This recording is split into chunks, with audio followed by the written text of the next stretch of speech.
You have been told your cholesterol numbers are managed, you take the medication faithfully, you cut the fat from your diet, you exercise when you can, and yet somewhere in the back of your mind there is a question that nobody has answered clearly: is the plaque actually going away, or is it simply being monitored while it quietly continues to grow? That question deserves a real answer. And the biology behind it is more actionable than most people have ever been told. If this channel has ever given you something worth knowing, hit that subscribe button right now, leave a like, and drop a comment below, because that is what keeps this kind of conversation reaching the people who genuinely need it. I'm Dr. Mercer, and this channel exists to bring you the latest evidence-based research on senior health, simplified and designed for adults over 60. Stay with me through this entire video, because by the end you will understand what arterial plaque actually is at the cellular level, why standard management often falls short of reversing it, and what specific dietary interventions the evidence supports for activating the body's own plaque regression mechanisms. Let's begin with the biology that most clinical appointments never explain clearly, because if you do not understand what plaque is, you cannot understand what actually addresses it. Your artery wall has 3 layers. The innermost layer, called the intima, is a single layer of endothelial cells forming a barrier between your blood and the deeper vessel tissue. When these cells are healthy, they produce nitric oxide, a molecule that keeps vessels dilated, prevents blood cells from sticking, and inhibits the processes that initiate plaque. When these cells are damaged by high blood pressure, smoking, chronic inflammation, or elevated blood sugar, they become dysfunctional. They stop producing nitric oxide, they develop gaps, and through those gaps, LDL cholesterol particles enter the vessel wall. Once inside, that LDL is exposed to free radicals and becomes oxidized. Oxidized LDL is recognized by your immune system as a foreign threat. White blood cells called monocytes enter the vessel wall, transform into macrophages, and engulf the oxidized LDL in an attempt to clear it, but the macrophages become overwhelmed. They fill with cholesterol, swell, and transform into what are called foam cells. These foam cells are the foundation of plaque. Over years, they accumulate, die, rupture, and spill their contents into the vessel wall. More immune cells are recruited, the plaque grows, calcifies, and eventually narrows the artery, or, more dangerously, ruptures and triggers the clot that causes a heart attack or stroke. The PREDIME trial, the European prospective investigation into diet and cardiovascular disease, followed 7,000 participants at high cardiovascular risk over 5 years. Participants were randomized into 3 groups. One group followed a low-fat diet, a second group followed a Mediterranean diet supplemented with nuts, a third group followed a Mediterranean diet supplemented with extra virgin olive oil at 50 milliliters per day. At the end of 5 years, the olive oil group had a 30% reduction in major cardiovascular events compared to the low-fat group, 30%, not from a pharmaceutical intervention, from a specific dietary pattern anchored in a specific food. The mechanism behind that result is a compound called oleocanthal, a phenolic molecule found in high-quality extra virgin olive oil. Oleocanthal has 2 documented actions relevant to plaque. It inhibits the same inflammatory enzymes targeted by ibuprofen, reducing inflammation in vessel walls, and it upregulates the expression of a protein called ABCA1, which is the transporter responsible for ejecting cholesterol out of foam cells. When ABCA1 is activated, foam cells can begin expelling their cholesterol load. That cholesterol is picked up by HDL and transported to the liver for excretion. This process is called reverse cholesterol transport, and it is the only known mechanism by which plaque can actually regress. Let me now walk you through the 4 specific biological mechanisms involved in plaque formation and progression, and the foods that address each one. The first mechanism is endothelial dysfunction and loss of nitric oxide, as described. The endothelial cells lining your arteries require nitric oxide to function as a cardiovascular protective barrier. When nitric oxide is insufficient, vessels constrict, blood cells become sticky, and the conditions for plaque initiation are actively present. Your body can restore nitric oxide production through a pathway called the nitrate-nitrite-nitric oxide cycle. When you consume foods high in dietary nitrate, principally arugula, spinach, beets, and leafy greens, that nitrate is absorbed, concentrated by the salivary glands, and secreted into saliva. Bacteria naturally present on the tongue and gums convert the nitrate into nitrite. When swallowed, that nitrite reaches the stomach and bloodstream, where it is converted into nitric oxide. Research has confirmed that dietary nitrate from beetroot juice significantly improves endothelial function, reduces blood pressure, and increases arterial flexibility within hours of consumption. 2 to 3 cups of fresh raw arugula provides approximately 300 to 500 milligrams of nitrate, a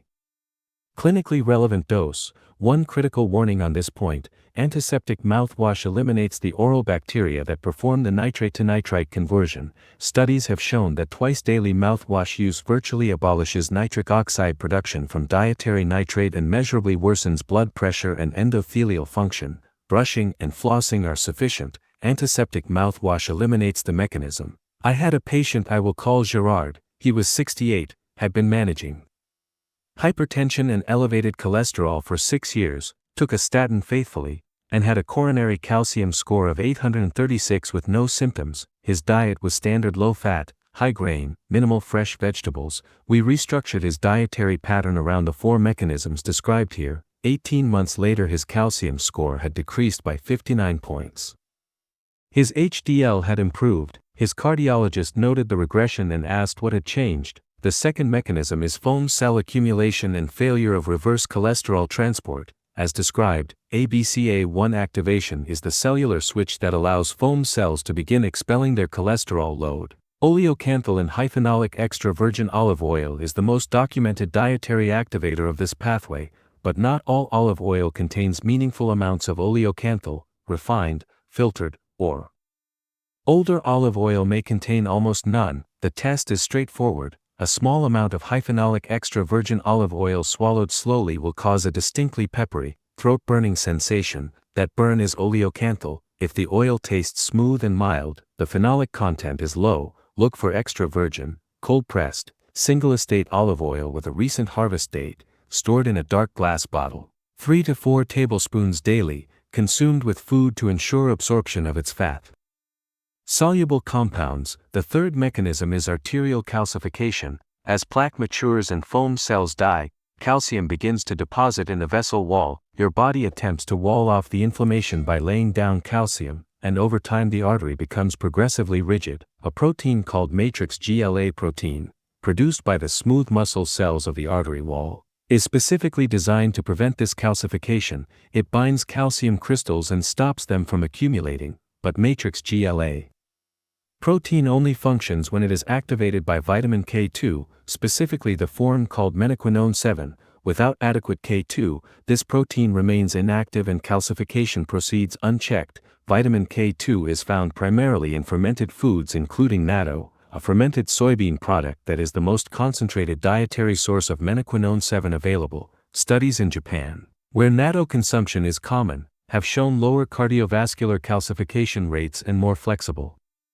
arteries compared to populations that do not consume it. Clinical trials using menaquinone 7 supplementation at 180 to 360 micrograms daily have demonstrated stabilization and in some cases reduction of arterial calcium scores. For those who cannot tolerate natto, aged cheeses such as Gouda aged 5 years or more provide moderate amounts of K2. Supplementation with menaquinone 7 is a practical alternative for those who cannot meet the requirement through food alone. The fourth mechanism is LDL oxidation. Recall that plaque begins when LDL enters the vessel wall and oxidizes. Preventing that oxidation interrupts the entire cascade before foam cells form. Pomegranate seeds contain a class of polyphenol called punicalagins that bind directly to LDL particles and protect them from oxidation. A clinical study gave participants pomegranate juice daily for 1 year and measured carotid intima media thickness, a direct measure of plaque burden. Thickness decreased over the study period. The researchers also found that pomegranate increased the activity of paraoxinase, an enzyme carried on HDL particles that breaks down oxidized lipids and enhances the protective function of HDL. 1 cup of fresh pomegranate seeds provides approximately 300 milligrams of punicalagins, a therapeutically relevant dose. Before I give you the action steps, I need to say something clearly and without softening it. Nothing in this video is a reason to stop your statin, reduce your dose, or make any change to your prescribed cardiovascular treatment without direct medical supervision. Statins reduce LDL and provide documented cardiovascular risk reduction. The dietary mechanisms described here work alongside statin therapy. not in place of it, if you are on anticoagulant medication such as warfarin. Discuss the addition of vitamin K2 with your physician before beginning, as vitamin K can interact with anticoagulant dosing and requires monitoring, and if you are managing active heart failure, severe kidney disease, or are in the early period following a cardiac event, consult your cardiologist before making significant dietary changes of this kind. These are not theoretical cautions, they are clinically significant considerations that your physician is best positioned to evaluate in the context of your individual case. Now, what does a practical daily protocol look like built on these 4 mechanisms? I want to tell you about a patient I will call Thomas. He was 68, had a coronary calcium score of 981 despite a year on high-dose statin therapy and a low-fat diet. His score had increased by 145 points in 12 months on standard management. He was told his options were continued monitoring and possible intervention when blockages progressed. He implemented the dietary protocol described here daily for 18 months. His calcium score decreased by 59 points. His follow-up inflammatory markers had improved substantially. His cardiologist described the result as unusual and asked what he had changed. The protocol that produced that result was consistent daily use of the 4 components: raw arugula for nitrate, hyphenolic olive oil for ABCA1 activation, vitamin K2 for calcification inhibition, and pomegranate seeds for LDL oxidation protection. Here is exactly what to do. Step 1. Beginning this week, add 2 to 3 cups of fresh raw arugula to at least 1 daily meal. Do not cook it.